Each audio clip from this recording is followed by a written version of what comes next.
episode is brought to you by Listen to Paul's Impact, Houston's first radio show dedicated to people living with HIV, their friends, and family, every Monday from 7:30 to 9:30 Central Standard Time on Real Talk 100 Radio.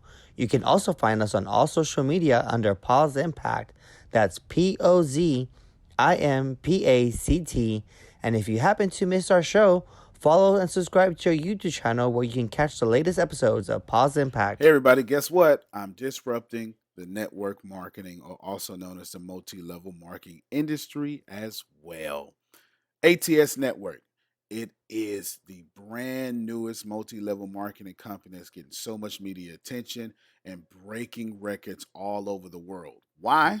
I'll give you 6 reasons why. For one, it's free to join. That's right. If you want to make money with us, you don't have to pay a dime to join us. Number 2, there's no auto ship. That means there's nothing that I'm charging you, and there's also no customer volume requirement. That means you don't have to order $199 worth of a product to get this, whatever, right? If you want all your residual income, it costs you nothing per month, whether it be auto ship or customer volume requirements for you to get in here. Number 3, you don't have to pay monthly for your website. That's right.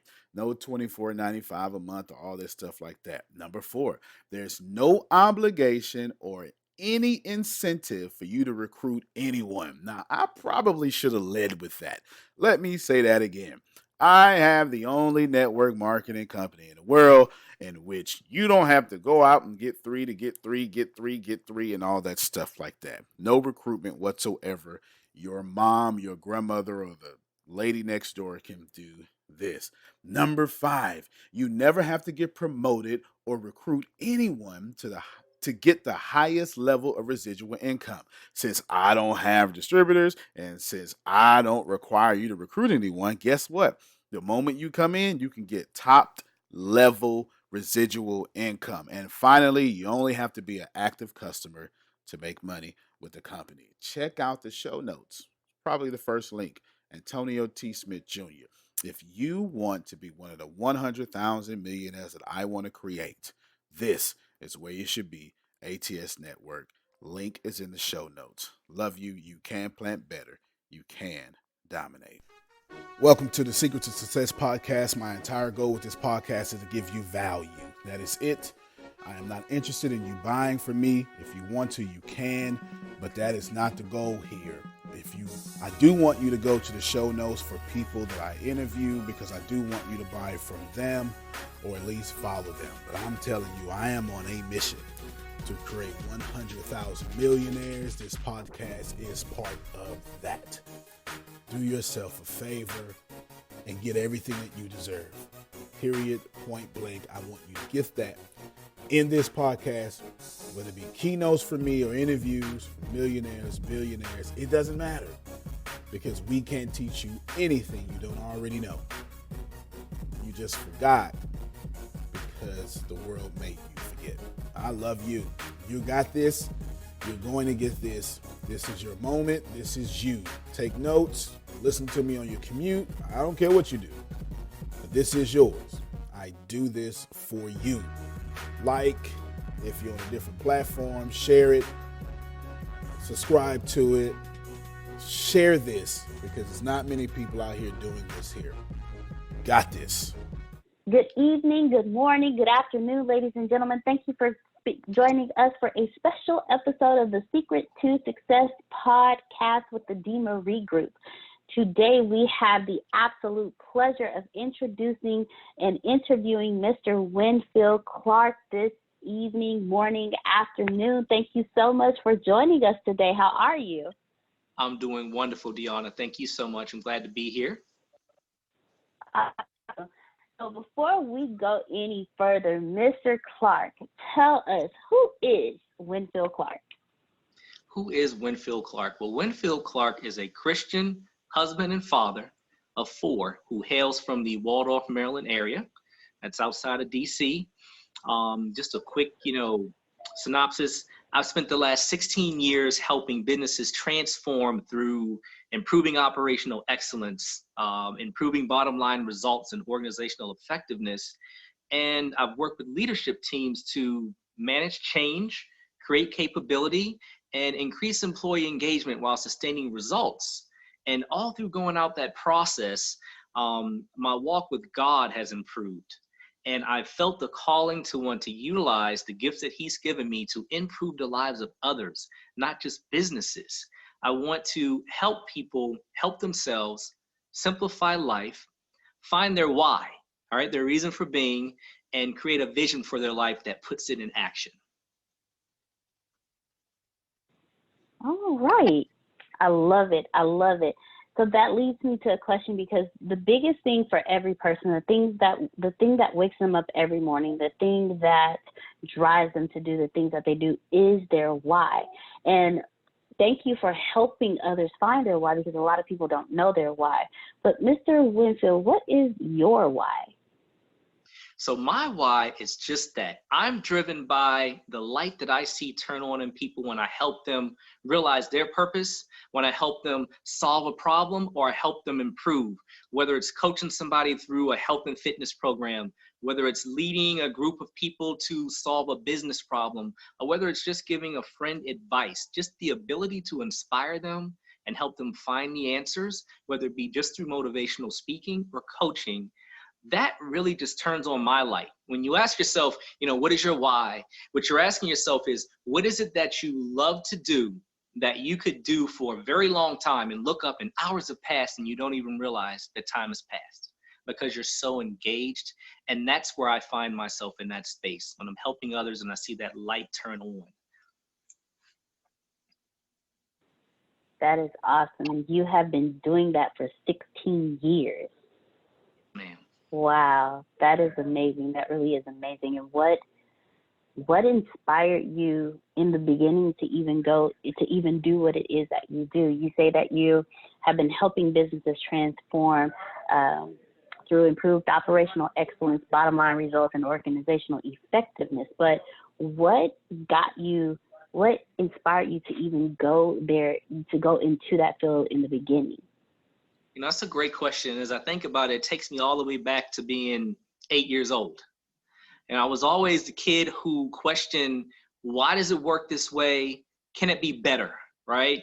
I wouldn't just get a light up yo-yo. I would take it apart, put a paper clip in it, and figure out a way to keep the light on the whole time, because that's what I wanted. I was the kid that the family always asked to go program the VCR, figure something out, right? And I was always the one who would jump in and say, wait a minute, I think there's a better way. And so naturally, coming out of high school, after putting in car stereos for people, because I just love to deal with electronics, I said, all right, I want to build a robot or a flying car. So let me go get into electrical engineering. So I go to school for electrical engineering, Hampton University, owned by the sea.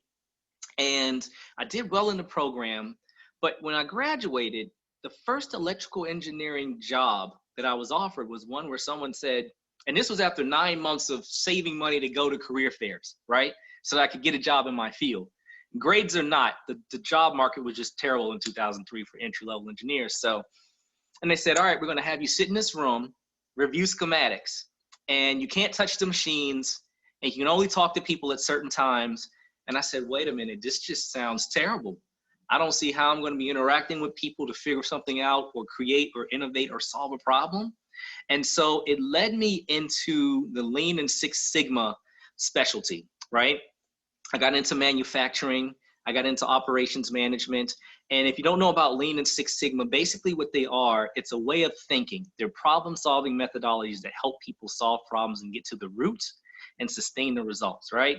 But in that is a ton of space and opportunity to innovate and to take groups of people and teams of others to solve a problem together, because you've got to get the people involved who do the work every day. You don't just sit in a room and solve it. And so that's how I kind of migrated from this curious kid who just had a love for technical things, into, I want to be an electrical engineer, into, now I'm helping businesses transform. So I took that, as an entry-level manager and kind of worked my way up into director roles and now consulting. And so that's how I've gotten into where I am now. Oh, right. I love it when you said I was the kid who was doing this in the beginning. I remember as a kid, my dad walked in on me with the VCR completely apart. And he looked at me he was like, if you can't put it back together how you took it apart, we're going to have a problem. And he said, I sat there and I looked at him and I put it together with no issues. And he said from that moment on, he never bothered me when I took things apart. He said, because I put it back together, he plugged it in and it still worked. That's awesome. That's funny, but that's awesome. I would probably have a similar reaction if I were him. Like, wait, not the VCR.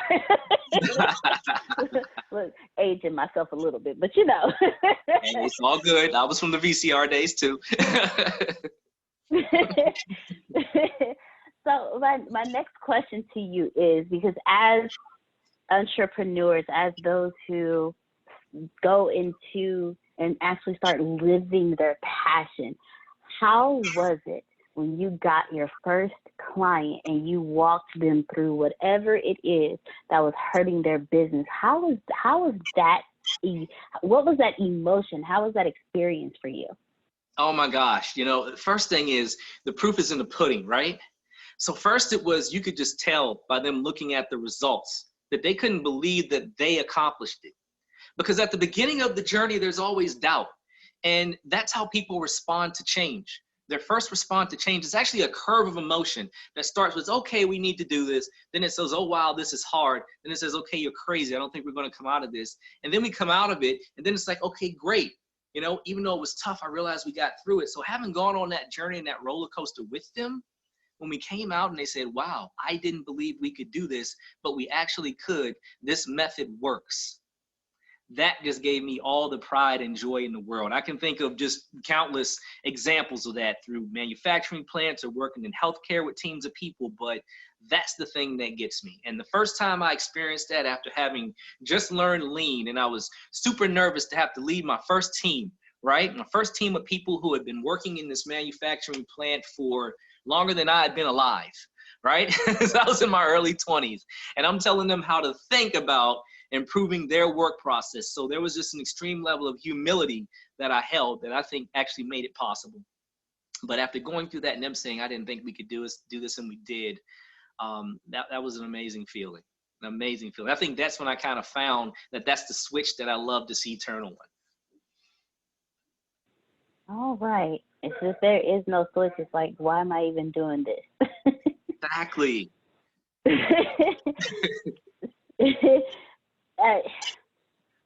Every morning, and it's something that I've realized now that I have a higher level of awareness and a higher level of consciousness. What used to get me up in the morning was habit and routine. Mm-hmm. But I had to crawl out of bed just to do that. Mm-hmm. What gets me out of bed now is pure excitement. Who am I going to be able to talk to next? Who am I going to be able to help next? What challenge is in store for me today? I don't care if I just went to sleep 3 hours ago. I'm still going to wake up and be like, okay, look, let's go. Let's do this. You know, there's never a dull moment. Every day is a great day. So that, knowing that and having that experience, I'm happy for you because not everybody gets to experience that. Not everybody gets to live their dream, and not everybody gets to experience helping someone else and the joy of doing that because they're so stuck in me instead of we. So I applaud you for that. So congratulations on that. Thank you so much, Deanna. And you know, it's a constant, and I applaud you too, because it seems like you're in that place as well. It's a constant journey. You never stop, you know? You get snippets of it here and there, pockets of excellence and moments that you feel that way. And then there's other moments where you don't, you know, but you live for those moments that you do. And when you find yourself not wanting to roll out of bed, you know, the Japanese, they have this term, it's called ikigai. Right? And ikigai, what it stands for is reason for being, right? Which is also like your why. And when I first came on to this model, I got super excited because it's the crossroads of 4 different things, right? It's the crossroads of what do you love, okay? What are you good at? Because sometimes the things we love, we're not exactly good at. And sometimes the things we're good at aren't the things that we love, but through life and conditioning, we've gotten good at them, right? Then it's what does the world need? You might be good at it and love it, but does it really serve a purpose in the world? Does it add value to the world? And then last but not least, what can you be paid for? So if you have all the other 3, but you can't be paid for, okay, how do you sustain life, right? You may have vocation, but you don't have profession. If you can be paid for it and you're good at it and the world needs it, but you don't love it, you're not a happy person, and it's hard to roll out of bed at night. And it's never completely perfect in the center, but everything is always the evolution of those four things circling. And so, when I came onto that concept just a few years back, I just started to apply it and think about it. What's missing out of the four? Which part of it do I need to improve? Can I make this job better? Can I make it more of what I love? Is there something I need to do outside of my 9 to 5 that can help me do that? And today, where I'm full in some ways, being able to apply my technical capability, now what I seek for is what the world needs and what I love, and being able to bring that to other people. I just feel that calling. And once you feel the calling, it's hard to ignore it, Deanna. It's hard to ignore it. You got to do something about it. And so, yeah. It is hard to ignore it, especially when you know that's your purpose. That drives you. It really is. It really is, definitely. And that brings me to another question. Because in growing your business, in life in general, there are certain things that hit you that they're negative, but they're not like the failure. What are the failures that you cherish the most? The ones that when they hit you, it was like, man, that really knocked me off my feet, but I learned something from it. Oh my God. Well, I can think of one life-changing event. It was life-altering. Some 5 or 6 years ago, I went through a divorce. And no one ever plans to go through a divorce. I felt I did everything I could to be a great husband, to be a great father. It's two people. It's not just you and it by yourself. And needless to say, Antonio, how you doing, man? What's up, man? What's up? I'm listening. What's going on? I'm behind the scenes listening to you. I'm checking y'all. You never know what's going to happen on The Secret to Success. I just see this head emerge. Hilarious, man. But yeah, so it tore me down, because being a technical person, being a planner, I said, okay, I had the next 5 years of my life planned out. All that's gone. And all of my financial, success, all gone, having to start completely all over again. And none of it was fair. And I said, as a Christian, I'm like, why, God? Why? I wasn't doing anything wrong. Why is this happening to me? And why is it happening the way it is? And why is it so brash? And, he broke me down to a point where I had no choice but to seek him wholly and fully, and to completely rely on him. And it drove me to create a vision for my life nested in him, and to really understand my purpose. And that, believe it or not, at that moment, I wasn't thankful for it. I was like, this makes no sense. It's unfair. I've lost everything. I've got to start over. Where do I go next? But he proved to me time and time again after that he will supply all my needs, and he did. Once I set a vision in him for every aspect of my life, and I mean every aspect, Deanna. First, it was, what's my vision for my walk with God, and what's my mission? What's my vision for my children? What's my vision for love one day, if I'm ever going to have it again? I had to pray on that.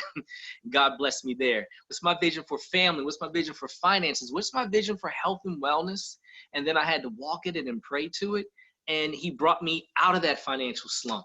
He brought me out of that place. He helped me find love, get married again. And, a lot of people look at me and say, wow, man, I can't believe you bounced back from that way. Most people wouldn't bounce back from that. And I say, but God. And I also say, you know what? I've got a vision for my life in him. And that's the most important thing. So, I could go on and on about the things that happened over that time that were great. One of the things I did, I decided to start competing in a fitness competition. Just out of the blue. I said, okay, not only am I just going to work out, I want to be one of those guys that can walk on stage. I'd always been kind of athletic, but I'd never been that ripped up or cut. And one day I said, all right, I'm going to do this NPC thing just because somebody dared me to do it. And I'm going to set a vision. I'm going to go for it. So I'm eating string beans and chicken and doing tons of cardio and working out for 4 or 5 months straight. And I did it, and I won some trophies. And the thing about it, thank you. It wasn't the trophies. I could care less about the trophies. It was just the fact that I was up there. It was just the fact that I was up there. And it was just a reminder to me, once again, he will supply all your needs. Most people tell me, Winfield, you look younger than you did before you got married the first time. Now, at 38 years old, I was 21, 22 when I got married, and that's nothing but God proving to you that anything can happen. And so that's why I'm so on fire for wanting to help other people. Maybe they've been there. Maybe they're at that low point. Maybe they might have a job that pays, but they feel absolutely no fulfillment. Maybe they want to get paid and they're out of work, but don't know where to search, and they're just trying to find anything they can to make money, but not focusing on their purpose. I just want to help and just uplift folks like that and help them find their why into the vision for their life. Go to Skillshare.com/Antonio.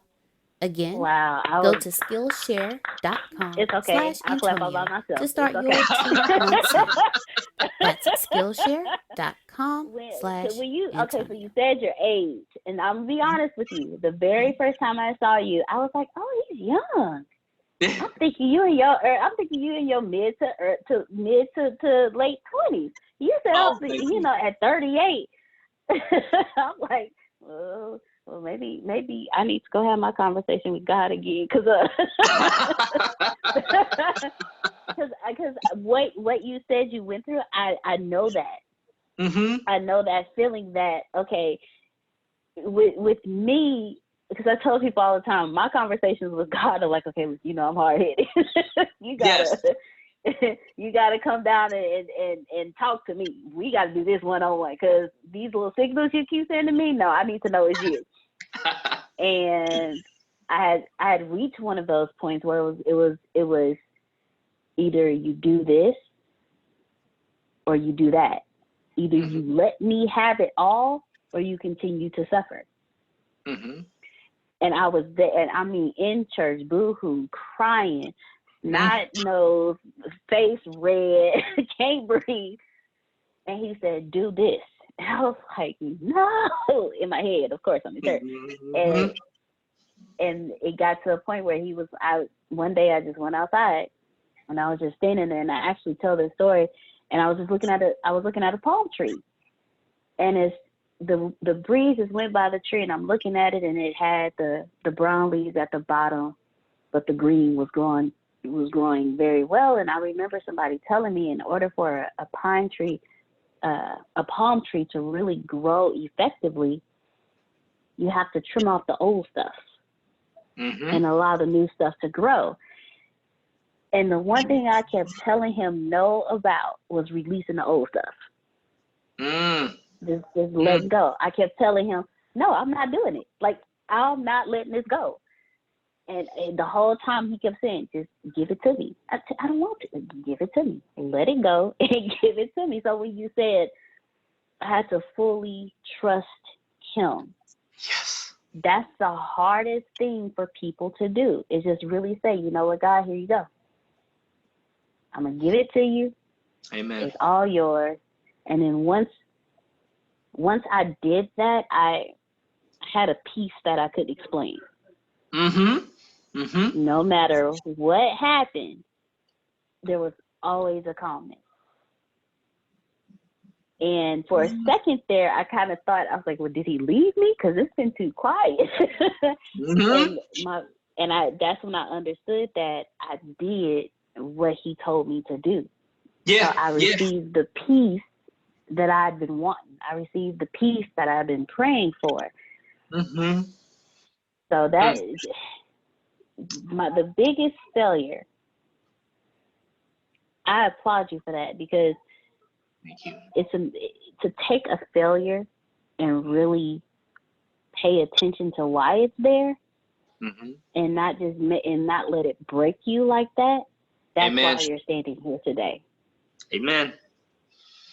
I could have been in a lot of worse places. Thank you so much, Deanna. And I applaud you, because, what you just shared with me, that, when you're in that moment of peace and you realize why, when it's quiet and you're not hearing from him for that moment, it's because you've done what he's asked. And one of the things it's hard to learn to do even after you get peace is learn to enjoy it, because you're so used to the struggle.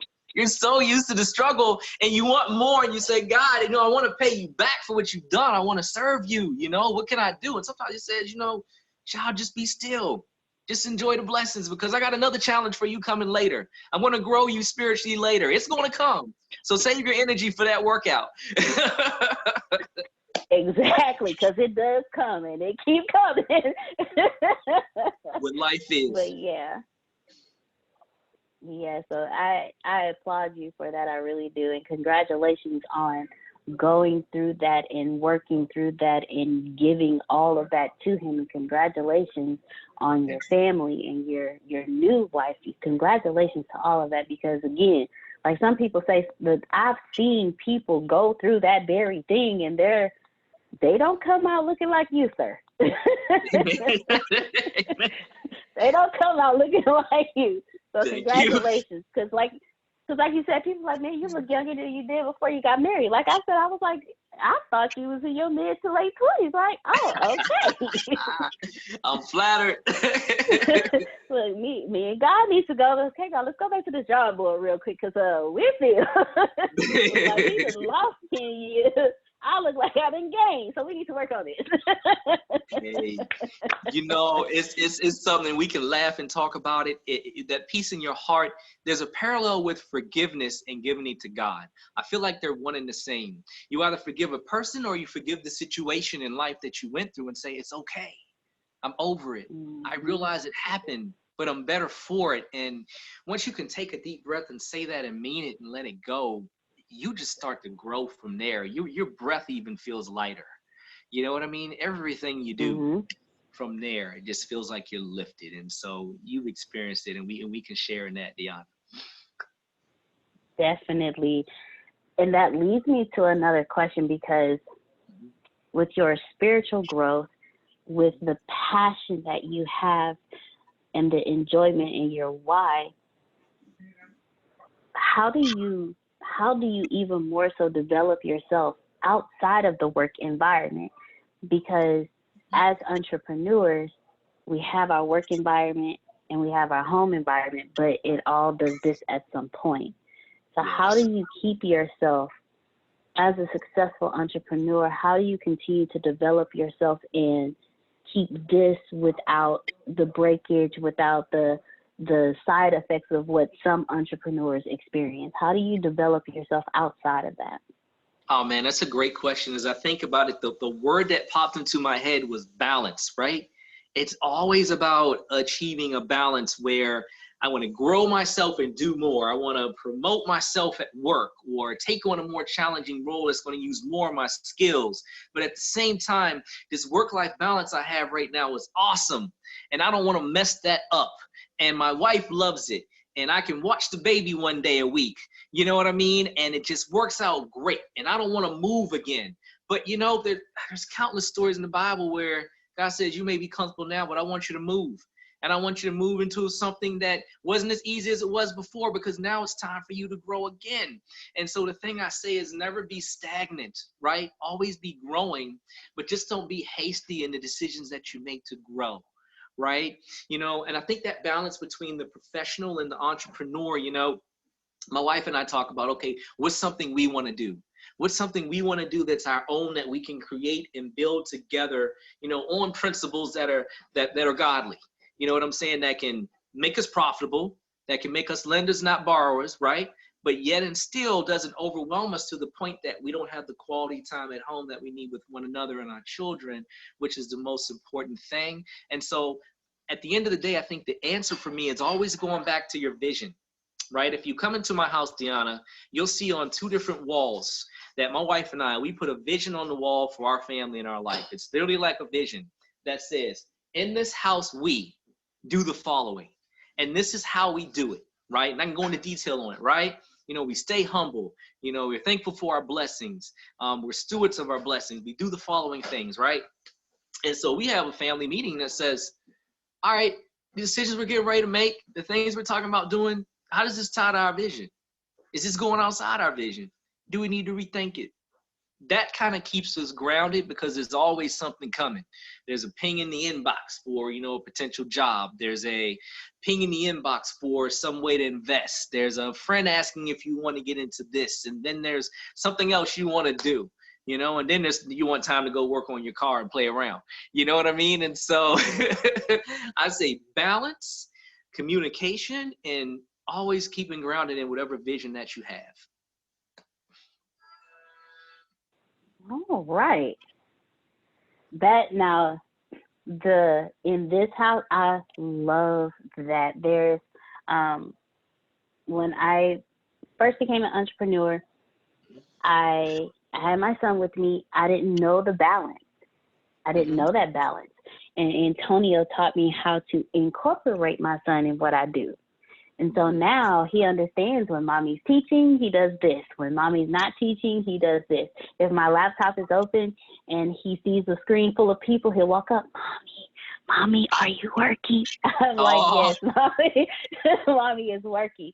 So the fact that you and your wife, that's the other thing.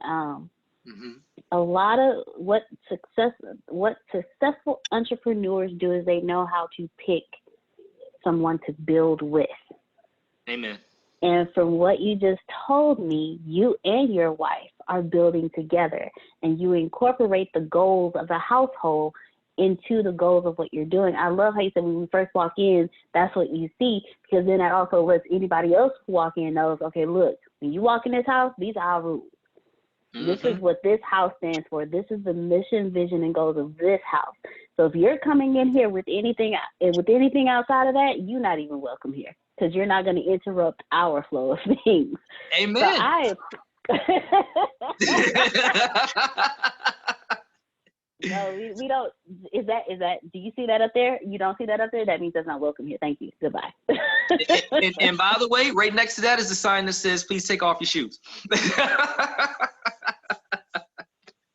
Now look, I have to admit, I don't like shoes, so I won't have any problems following that rule.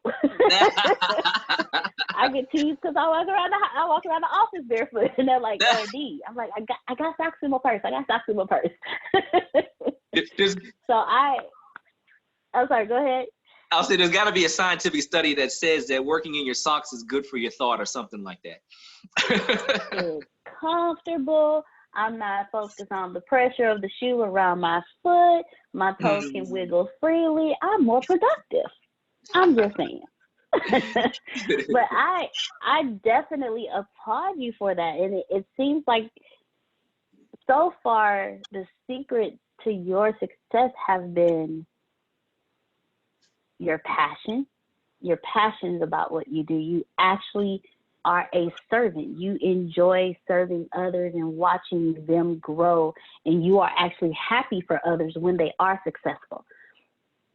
Not only that, you actually seek God first, and because of that, He provides everything that you need. Amen. And then you brought that into your household, and your household is the same way. You grow together and not apart. Amen. You put everything together in a way where your household, your workflow, and you who you are is all, like you said, is balanced. So I congratulate you on that, because not a lot of people understand that, and that's where some entrepreneurs go wrong. They miss the personal development and take it out on the family, not understanding why the family's not understanding nothing, but we didn't sit down and talk about this in the beginning, so there was never a mutual understanding on the growth pattern and the goals for the family. So that carries over to the business, and That's now right. my customers and my clients are sitting here looking at me crazy because I just snapped on somebody for no apparent reason, not knowing that my household is in disarray because everything's not balanced out. I congratulate you on that. Thank you so much, Deanna. You know, as you were saying that, and I appreciate so much everything that you said. What it made me reflect on is just what leadership is, right? Leadership is about being a servant. Even the way God describes it in the Bible, and the role of a man in his family is to be a servant leader. So a man whose, wife and family are in line with him is a man who stands strong in the world, and a man who prays to God at the same time, stands strong in the world, right? There's a quote that I love, It's a quote on leadership. It's by John Quincy Adams. He says, if your actions alone inspire others to dream more, learn more, do more, and become more, you are a leader. It's not about authority. It's not about power. It's about living a life that others look at and say, I want to follow that person. I see their values. I see their vision. I want to follow it. And so I think it comes down to that when it comes to, having those things in line for these leaders and these people that go out and do things for companies.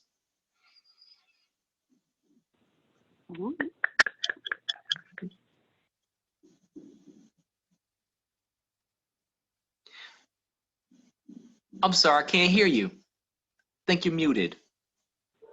There we go. Got you. I have one final question for you. Yes. If you could go back 10 years, what advice would you give younger Winfield? Oh my gosh. 10 years, 28 years old. Everything we go through for a reason that makes us who we are now, right? So it's really not so much regret, but it's more of, hey, Winfield, remember to put God first. Remember that we plan and God laughs. Meaning if you're not leaning to him and you're only leaning on your own understanding, I don't care how intelligent he made you, how good of a focus planner he made you, are you relying on him to build your plan for your life? And Winfield, money and having money for the future isn't everything. You can't take it to the grave with you. It can come and go tomorrow. You can have $1 million today. You can have $0 tomorrow. And next week you can have 5 million. Now, I've never had my hands on that much money before, but it's just a principle, right? It comes and goes. And as easily as you can lose it, God can replace it. So I would tell younger Winfield those three things. I'd say, put God first. Build a vision for your life nested in him. Because I didn't have that yet at 28. Understand how important money and having things is not in terms of building your empire and your future. That's what I would tell younger Winfield. All right. Whew, well, I have truly enjoyed our interview today, Mr. Winfield. In watching Antonio and listening to his teachings and following what he does and listening to everything that he does, those that he has interviewed in previous episodes, I really enjoy interviewing with you today.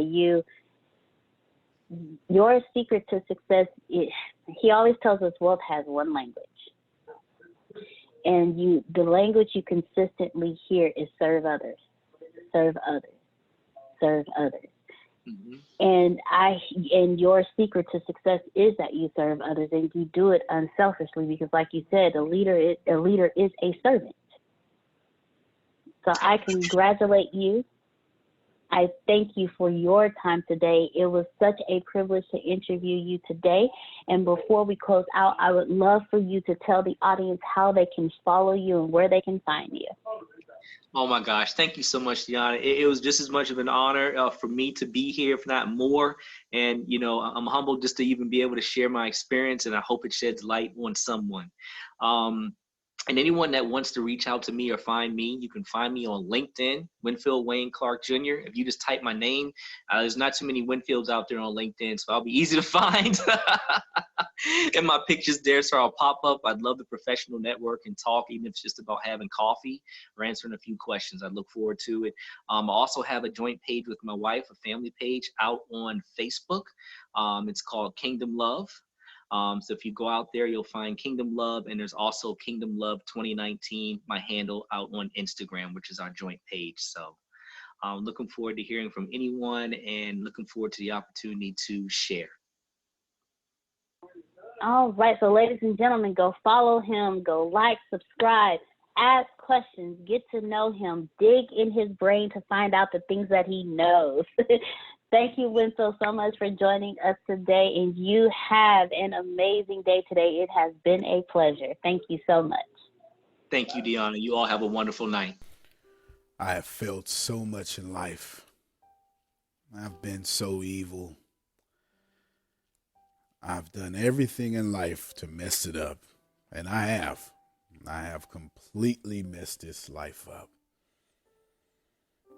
And then I changed. And then I started applying things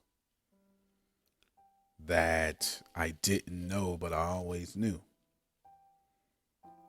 You call it the law of attraction. Or maybe you don't. Or maybe you're religious and maybe you're not. Here is what I know. I know that we all have a karmic debt to pay off. And I have either paid mine off or almost off. And now I dedicate my entire life to you. Please know that as my life is dedicated to you, it means I get beat up a lot. But that's what this is about. It is about people like me putting their gains at risk for you. The crazy thing about life is once we get enough, whatever enough means, if you're a politician, it's enough votes. Someone likes money, enough money, whatever enough is. A pastor, enough members, we tend to protect it. This podcast is not about protection, it is about you. I sincerely believe in you. I know you're going to be it. I know you're going to do it, whatever that is for you. There are no mistakes. I want you to share this podcast, but not for personal gain. I want you to share it because I am giving you my every being so you can turn around and do the same for others. I give away me, and then you give away you. I lower me so you can stand on my shoulders, and then you return the favor and you lower yourself so someone else will stand on your shoulders, and then voila.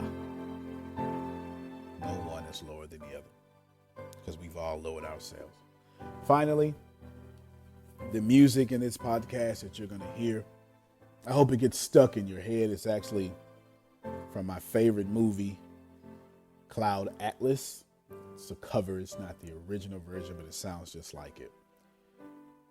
Cloud Atlas is a great movie by the Wachowskis.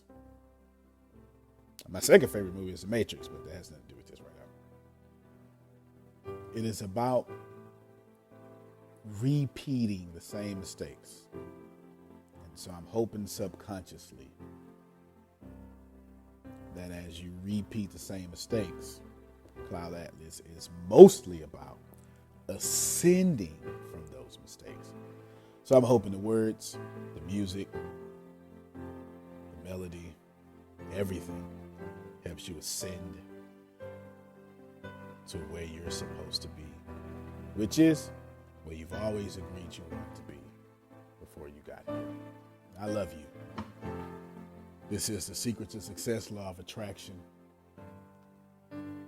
I really, really know that this will be a blessing, a lifesaver to many people. Antonio T. Smith Jr., you can plan better. You can dominate.